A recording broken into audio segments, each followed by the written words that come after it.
Fabio, as we approach the next series of yoga labs, can you tell us what you'll be covering in the first session? Okay, the first session will be about understanding flexibility. Okay, so can you tell us a little bit about the difference between stretching and yoga asana?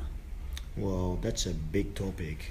That's the main misunderstanding of, this 20th or 21st century about yoga. Yoga is not about flexibility, but it is sold as such, or at least that's what the main yoga industry does.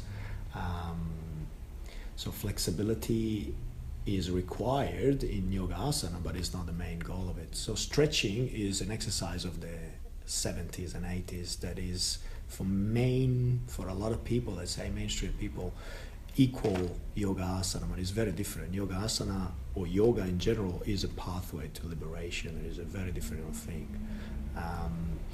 So stretching is about bouncing in and out of elongated muscles back to its own non-contracted form. So it's a very different thing.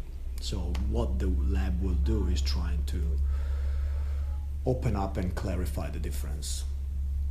And you mentioned that in the West these days, yoga seems to be sold as this sort of instant pathway to flexibility. And often people tend to think of that as a pathway to happiness as well, that flexibility is the ultimate goal and it leads to happiness. What are your thoughts on that? Rubbish. I'd say that's not really true.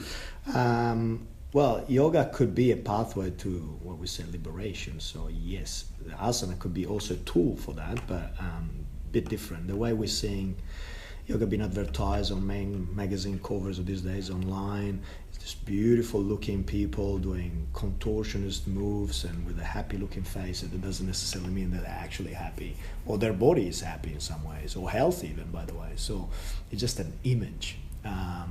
Asana could be really helpful to create more flexibility, more strength, more energy into the body, and that actually the main focus and benefits of asana is probably that.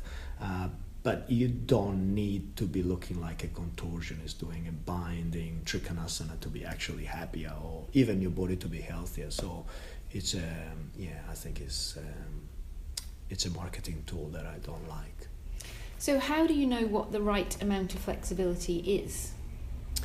Well, it depends about what your goals are and what your structure is like. So depending on where you are at in the moment, you can be already quite flexible kind of person, or you can be a very stiff kind of person. Very unyielding hips are very common, for example.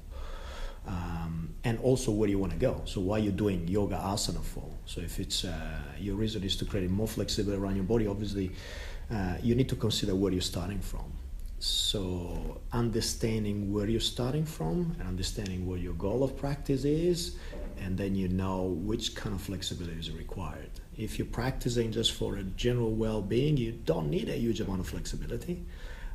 If you're practicing to attaining or becoming a Cirque du Soleil contortionist, obviously you have a different goal, hence you will do a lot more flexibility. You need more flexibility in your body.